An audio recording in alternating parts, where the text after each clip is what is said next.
All right, we're live. Okay, let me just unmute myself here. Can you hear me okay, Wayne? Yes, sir. Awesome. You change your background a little. Episode of Freedom Evolution Project. Today we are talking about a book review. Actually, it's a double book review. It's The Go-Giver by John Mann and Bob Berg, and The Go-Giver Sells More. Yes. So it's a twofold book review today. It's along the same principle, but we're going to get into some of these principles that helped us along the way. And as you mentioned before on another video, Win, that we only bring the best. We only bring you the best. So we've read a lot of stuff. I know, Win, you've read a lot more than I have. And we like to be able to keep ourselves current as best we can, stay on the cusp of the cutting edge. So why don't we get into it? What are your thoughts about The Go-Giver? Okay, my first thought about The Go-Giver, actually before that, I don't know if it's me or if it's you, actually it might be me. It is lagging a little bit, so we'll see how this goes. But, okay, so I don't have the red book. I actually like the green book more, so there's there are two books, but they're different, but they are related to the same thing. And so I think the number one skill, I believe this to be true, and I think a lot of other successful people would agree as well. Dan Locke said this in another interview too. Like, what's the number one skill that everybody needs to always be developing upon? And his answer was communication. And communication could be the ability to sell, the ability to motivate people, so leadership, the ability to persuade people. So it's all around communication. And the number one skill, I believe, and our title of our talk today is actually the number one skill to ultimate freedom and paramount success. And that skill is selling. And it's not what most people think of selling, including myself. So the first question is for you, for the listeners, is what do you think about, how do you react, what's your first thought when you heard sales is the most important skill of all things? Yeah, that's a really important question there. Just myself, what pops into my head all the time is car salesman, Best Buy. You walk into Best Buy and Best Buy, they have some of I have nothing wrong with Best Buy. I like going there, okay? But sometimes, I go to the one locally here, and I walk in, and I got like three guys on my tail right away going, "Hey, can I help you? Can I help you? Can I help you?" And I'm just like, I don't even know what I came in here for. Hold on a second, right?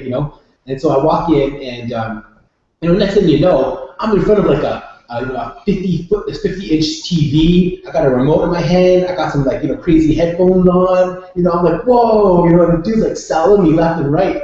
And I'm like, either this guy is really good or he's really annoying. And that's why I put the headphones on, because I don't hear him anymore, So it's like, it's twofold, right? But I know when that we've been hit with this wonderful gift of the Go-Giver. I was offered this as a gift from one of my mentors and your mentor too. He does some life coaching. We're not going to mention any names here, but it really changed the game and the thinking of how sales has come about in today's age.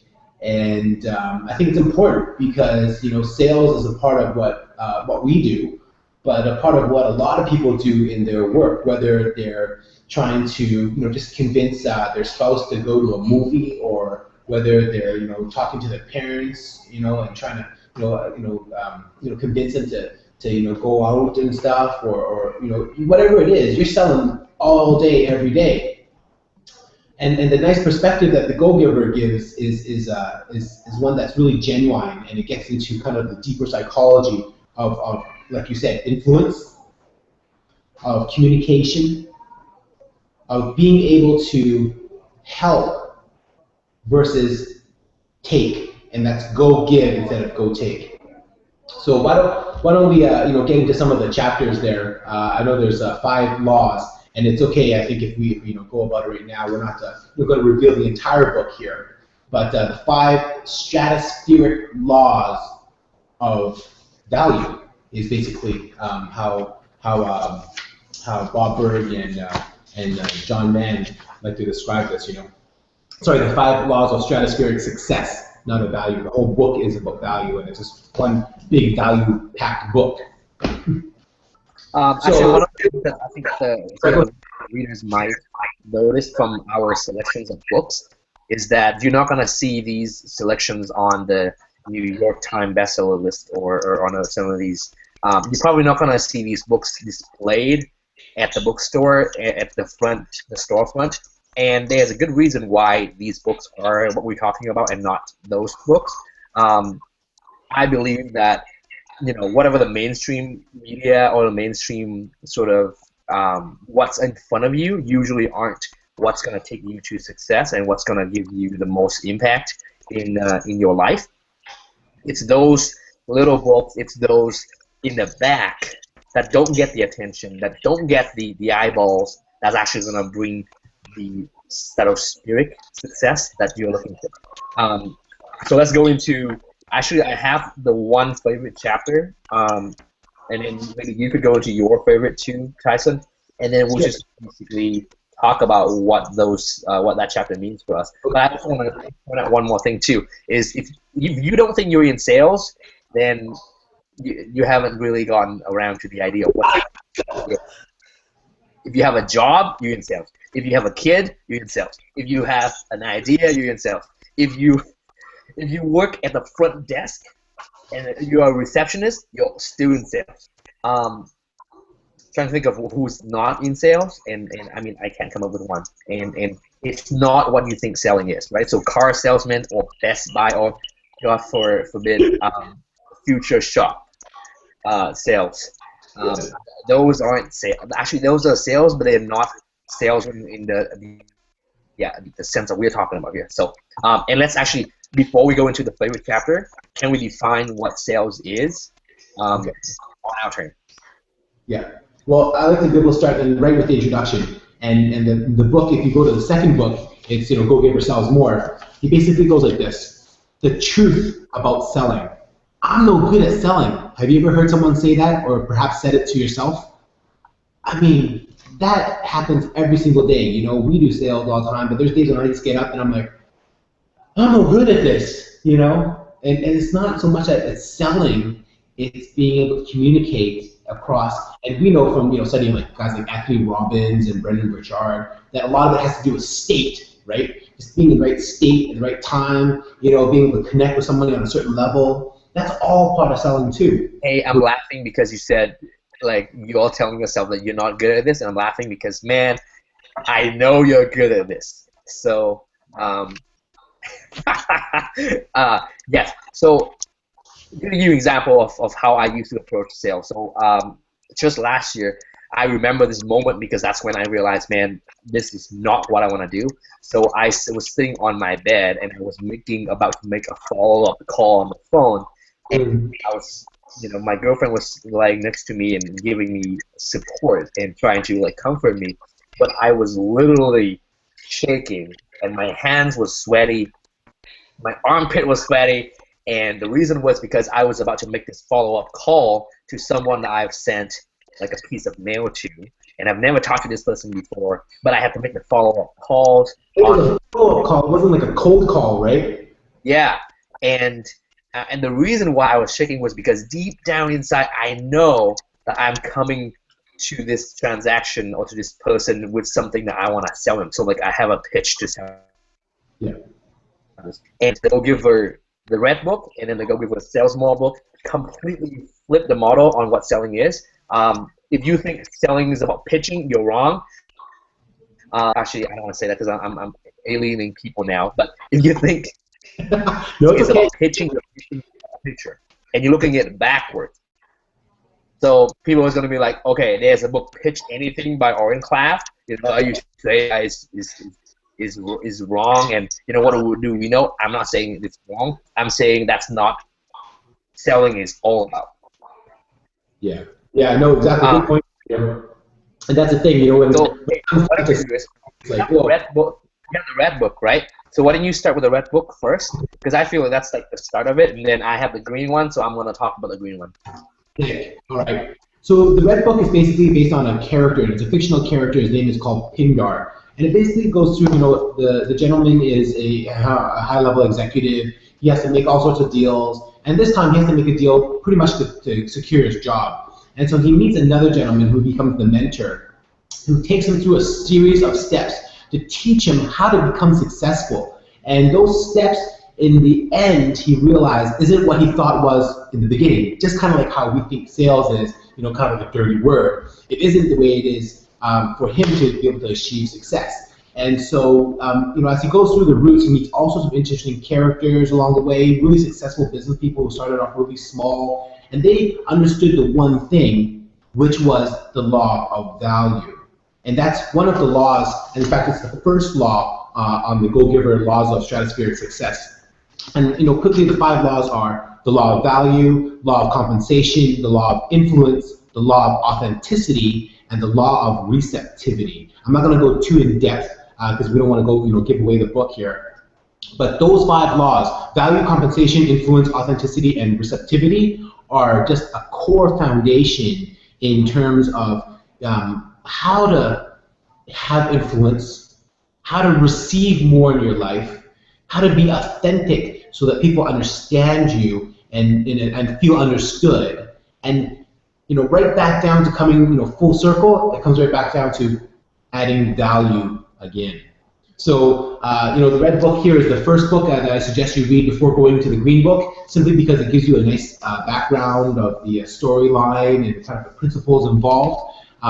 If you are in sales, or even if you aren't in sales, yes, you want to go on to the green book almost like right away as soon as you've done the red book. And I'm going to let Win talk about this right now. So Yeah, so Win. I was gonna say, if you think you're not in sales, you're missing the big picture. I'm saying you are in sales, even if you are not salespeople, right? And you are in the business of influencing other people so that you get your ideas heard, your ideas. In the business of sales.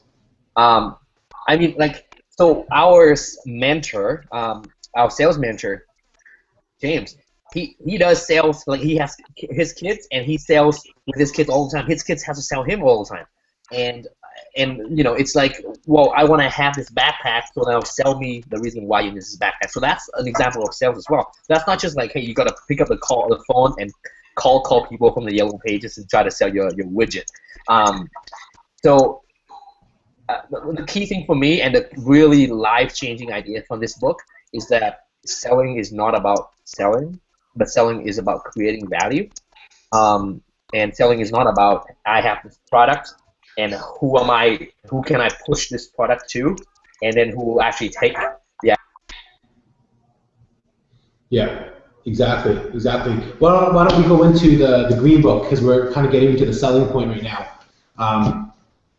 So the green book, like you said, it's not about selling, right? Oh, I lost the feed there. Okay, I'm just gonna keep going then. Maybe you'll come back. Maybe we got to do part 2 here. Yeah, I think we're gonna have to do part 2. Okay. Yeah, if you can hear me, oh, there you go. You cut off. It's okay. You cut off for a second. So do you want me to go into part 2? You go into the green book. Okay, so the green book is actually, the story is a red book, and I think the reason why they made it in the story is because we learn best through storytelling. We have always been, and we will always learn best through stories. And we also sell best through stories too. Every single good idea, every single thing that you have bought has been sold to you, or you have gotten into the concept or the ideas by storytelling. So the second book is actually outlining what the 5 laws of sales and of success are. And my favorite part was this part right here. So this is chapter, what chapter this is. So this is about influence, and it's point 15, the perfect pitch. So one of the things you're gonna learn in traditional selling is you gotta have this pitch. right? You have to have Pitch. sorry? The elevator pitch. Yeah, you have to have this pitch, and the books say you don't even have to pitch at all. Um, so let me think here. Okay, so here's what I say about the pitch. A pitch is not something you do for someone; it's something you do to someone. And think about baseball. What's the purpose of a pitch? To strike the other person out. Where's the value? So that's like even the name of the pitch is it's coming in from it backwards.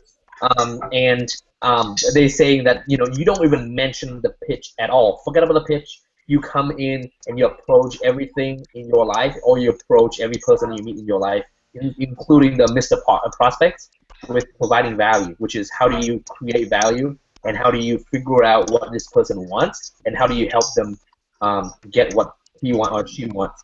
And if your MacGuffin or your widget can help this person get there, then you tell him or you let him or her ask you about it.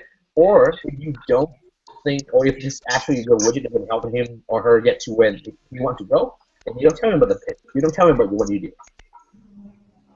Exactly, and it's not, it's also, just what they want, but sometimes it goes deeper than that, and I attribute this way back to, my coach and my, mentor who gave me this originally.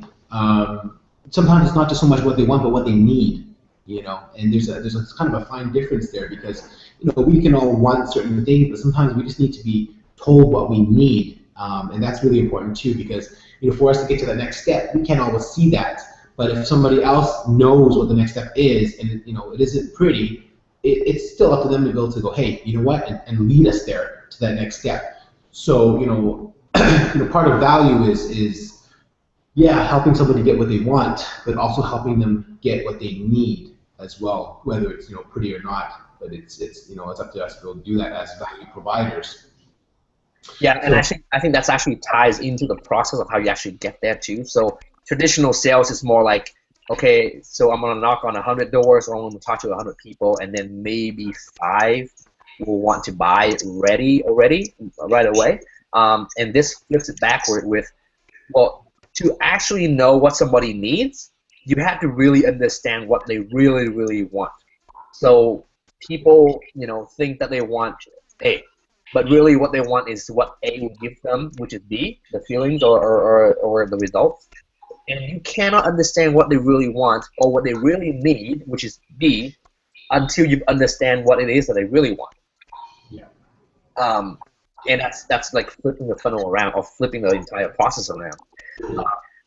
Totally. And so, one of the things you mentioned, Tyson, is that you said some days you wake up and you're like, man, I'm not good at this. What I found is that I have those days all the time, but when I remember that this is not about me telling the other person what I've got, but about understanding and being really, really curious about who they are and what they do and why they want to do things what they want to do, that takes away the pressure for me to be like, man, I gotta be like so salesy and so convincing today to sell this person this thing. But it takes me back to, I just really want to understand who this person is, what are their hopes and dreams, and how I can help them. From my own experience, from what I've learned from other people, and then from what I have, the widget or the thing that I got to sell. Yeah, exactly. The funny thing is, we're in this space of internet marketing a lot, right? Where we're surrounded by internet marketing and internet marketers a ton, right? And that's great. And both you and I have experience in copywriting, but sometimes it's so funny because people get involved in this industry because they don't want to talk to people. They don't want to converse and find out what their needs are. They don't want to, get curious and help guide them along. They just want to be able to put stuff on paper, get those sales, get people to click on the PayPal, and it's no wonder you have like, 1 million impressions with like, a 1% conversion rate. Like, come on, right? When have you ever taken the time to actually get into the head of your prospect, your prospective customer? When have you gotten to understand them? And we know there's a basic rule in selling: if people only buy from you if they know, like, and trust you. you know, and that we get more into that into some of the other programs and stuff later. But the Go-Giver is such a beautiful way of framing it to be able to flip the funnel, like you said, because now it's not so much get, put as many impressions as you can up on the board and see how many will fall and drop. It's a matter of flipping it and going, okay, you know what, how much can we give out there? How much, great content can we deliver? How many books can we review to save you guys time, to save you the heartache of going through a book and having disappointment, finding the golden nuggets in the book and bringing them out? How can we add more value? And that's the basis of a lot of what we do. Not just with the most beautiful application of this was actually from working with you. So, we no longer ask, was it a sale on the phone now? And you gave me this great example when I told you, hey dude, like I didn't make a sale today, and this person didn't want to buy what we have. And your comeback answer a question was, did you provide value? And I said, yeah. That person said it was very helpful, and I'm sure she received a lot of value because she said that. And you're like, well, that's good. That's why we are doing what we're doing. That's good enough. That's our goal. Our goal isn't to actually make the sale today. Our goal is to provide a value, and we did. And it's a beautiful way to take the pressure out of me. It's a beautiful way of not feeling negative toward what I'm trying to do, because now it's no longer about me. It's about giving and helping the other person. Yeah, and whether you believe in God, universe, life, Buddha, whatever, right? I mean, a lot of it's just karma coming back to you, because that person really, they may be ready, and as the person at the end guiding them, it's your responsibility to lead them to the right direction if that's the direction they're going in. But what if they're not ready? What if they're so far removed from actually being ready? You're not helping them out. If they're so far removed, it's like, hey, I want to make $1 million by next year. Well, okay, great. And I don't want to do any work. I want to do it within 15 hours a week. Okay, great. Being realistic, how impossible is that going to be? Whereas, if you can make 100,000, 500,000, that's a whole other story. And there's a lot of different methods and stuff that they'll teach you to get there. But it's a lot more realistic saying, okay, I'm going to work 45 hours a week. I'm going to partner up with someone else so we can double up our productivity. I'm going to take on a set of skills that will enable me to get there and just work every single day diligently for the next year to be able to achieve those goals. That's a whole other thing, right? But to force somebody into like throwing them off the deep end of a pool when they don't know how to swim, you're just going to drown them, and that's not cool. So you got to take one step at a time, and develop that trust there, so that when you actually do bring them to the water that time, they have a certain amount of trepidation, but they're also able to overcome some of that fear because they trust you and you're able to walk through it. The best example is a lot of those, the best example of selling I find is in the example of swimming instructors. A lot of young kids, they get into swimming at an early age. Here, aquatics is really big. And it's funny because they'll jump in, they get scared, and the instructors are close by, but the majority of them, they don't go back to swimming. How many adults do you know just they don't go swimming anymore? It's not the most popular thing, but it should be. I mean, it's a life skill. But they had a terrible experience way back when, and it only takes that certain special someone who is able to develop that rapport so that they know, like, and trust them again, to be able to get them back into the rhythm of learning how to swim, which is a really hard thing to do. And much like anything, entrepreneurship, making money online, going through relationship stuff, it just all of it's hard. And so we need the right coaches and the right people to guide us along. But we're only going to buy from people who we know, like, and trust. And the only way we can do that as value adders is to be able to understand the other person and really try to sympathize and empathize with them and deliver these 5 laws. Laws of value, receptivity. What are the 5 laws again?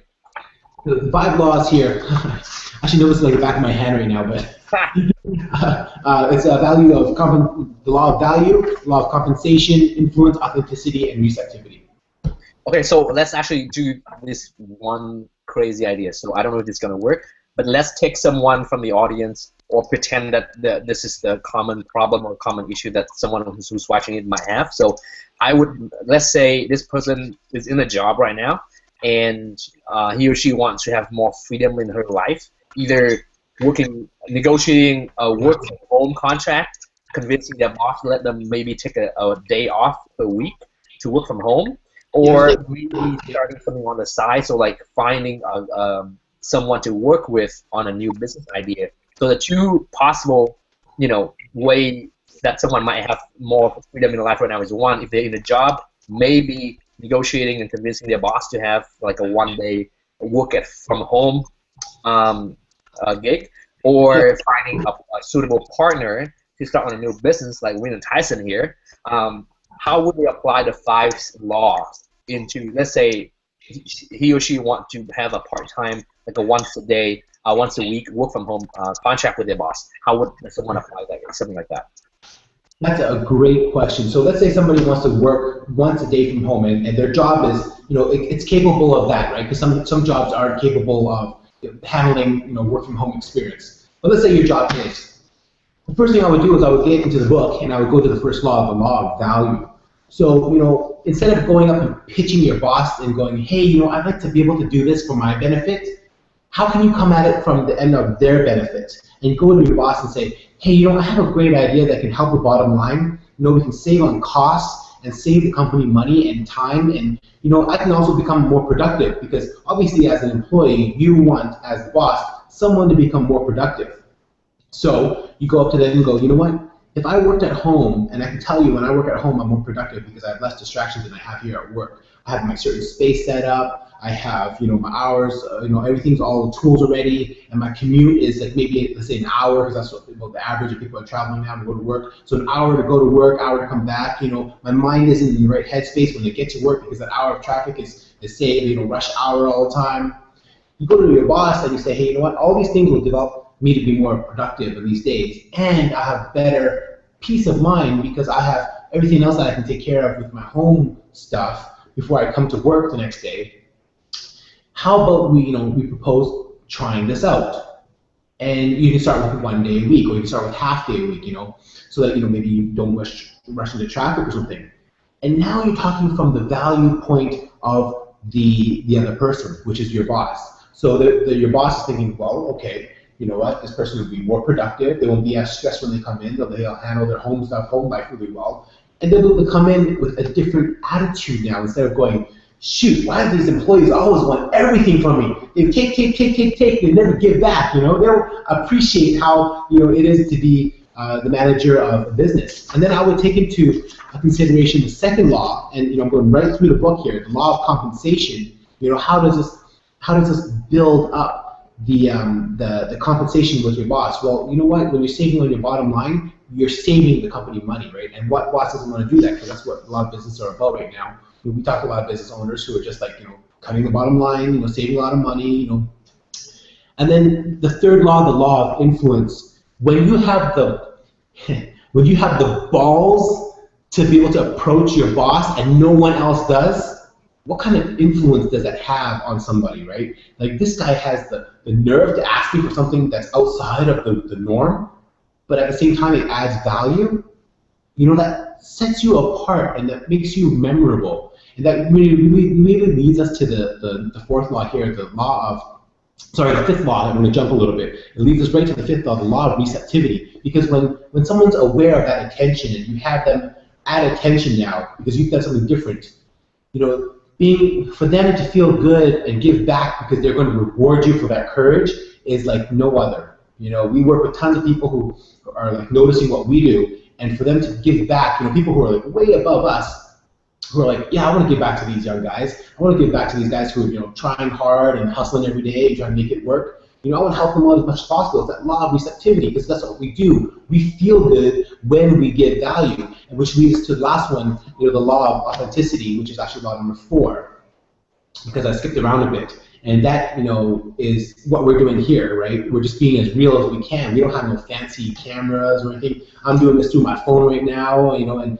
when you're wearing, your crazy hat here, you're just being authentic, right? So, hey, you know what? That's the best way to approach it. And that's how I would approach it if we're using that example. But not just for that example, for everything. The law of value, receptivity, authenticity, just being able to go through those things, and it doesn't have to be in that order. I don't think Bob Berg and John Mann actually wrote it so that everything happens in that order, but as long as they all happen, we've seen benefits in our lives to be able to apply what we've learned in this book here. And Hey, so, dude, I first apologize for throwing you on the spot, but you did really, really well in that answer, because it's funny because neither of us have jobs anymore, and we're like, well, how can someone in a job can do this?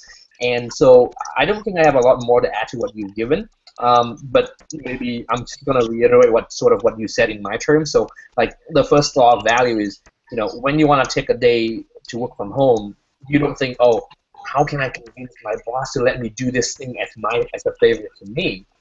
You're thinking, well, what value from me working from home one day a week bring to my boss or bring to my company, and what sort of values can I create by being more productive, working from home? And then from that point of view, you could be listing out 110 reasons why you would be more productive from home, so you can accomplish more and give more to the company, and also the company will save money on these things. So that's the first thing you would apply to the law. And then the second law of compensation is, well, now you're going to quantify how much of those savings or revenue, more revenue generated by you working from home one day a week.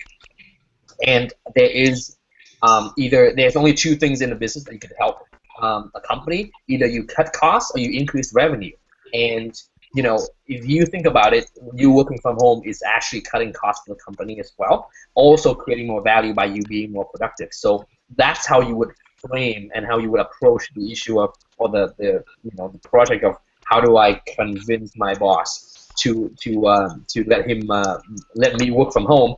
And also the law of influence say that you need to ask great questions. So like by asking great questions to your boss and to your company, you could understand what would it take for them to say, okay, it makes sense for us to allow you to work from home once a week, and maybe it makes sense for everyone to work from home once a week, because it helps the company in these ways. But if you don't have in mind that you need to ask these questions to understand your employer, then it's going to be a favor to you and not a favor to them. Right? So in my mind, there's no way I'm going to favor to my employee if it's not doing me any good.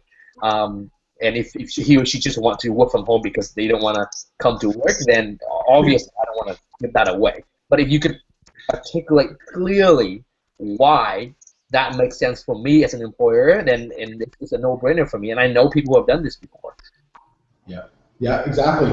Look at it from the value point of view. How are we adding value all the time? If there's anything that I want to end off with in this video here today is the Go Giver Sells More and the Go Giver the book are one thing, and that's providing value to people, giving instead of taking. You still got to be a go-getter. Don't get me wrong. You still have to have a drive to want to achieve. But if you flip the frame around, like Win was saying, flip the sales funnel around so that you're not so much always taking, but you're giving. Somewhere along the line, something incredible is going to happen. For a lot of people, it's kind of like magic. I know it's magic, for us to be able to do what we're doing this year. So yeah, that's all how I want to end it off with. It's just an amazing book. You got to get it. If you get it, get the dual pack, get the two together, and that way you're able to really benefit. And I think there's a third book too, honestly. I think the third book by them is called "It's Not About You," which is something that I'll end up reading eventually. I'm sure down the line this year, and I'll probably do another review or something about that. Okay, so hey, let's do a quick recap of what we talked about. So the 5 laws of value of success are the law of value. So selling is about creating value and not pushing your widget to your customer. The law of compensation. So it's essentially the amount of money that you make in your business or in your life is in direct Exactly in proportion of how much value you give. value you give. The law of influence. What was it again, Tyson? Can you fill me in on this one? Yeah, absolutely. No, influence is how much influence do you have over someone else? How much influence do they have with you? A good book about that is called Influence by Robert Cialdini, Cialdini, Robert Cialdini, and the book is called Influence. If you want to learn more about that, what perspective, how you're seen in someone else's eyes, how you can kind of frame yourself to be seen as someone who's important. And then the next law, go ahead, Quinn. So the next law is the law of authenticity, and this is essentially it really is about if you trying to be someone you're not. So if you think in your head you have this image of like the great salesman has to be someone who is polished and all professional and cutthroat and be slick, then you're not going to be able to sell as authentically as you can. So essentially, it's saying be who you are. If you don't sell by that kind of being slick, then don't be that person. Be who you are, so that people become know and like and trust who you are, and they usually buy No, who you are as opposed to who you think you need to be to sell this person something. yeah, yeah, And the last law is the law of receptivity. yeah, exactly. The law of receptivity, where you gotta be open, to understanding and be able to receive, feedback. It's not just you going blah, blah, blah, blah, blah, blah, all the time. It's you listening and understanding what's coming in, and then giving back your feedback in a manner that's understood, so that somebody feels understood after you've talked to them. Mhm. Right? The law of receptivity is big. Awesome. Yeah, and I think the another idea in the law of receptivity is staying open. So if you don't end up doing business with someone, that's not the end of the world, and that doesn't mean that you should just drop the ball and not go with and not even ever keep in touch with this person, because that person might be the best referral you ever have, because that person knows other people that needs your product and services. So it's about creating value. So as long as you provided value to this person, it's going to come back in other ways. So don't think that if you don't sell to this person, you're gone with this person. Exactly. Exactly. Awesome. Well, I hope you enjoyed the video. Thank you, Win, for joining us today, Go get the and book. thank you, viewer. And yeah, go get the book. It's The Go Giver, and the Go Giver sells more. Have a great day. Peace.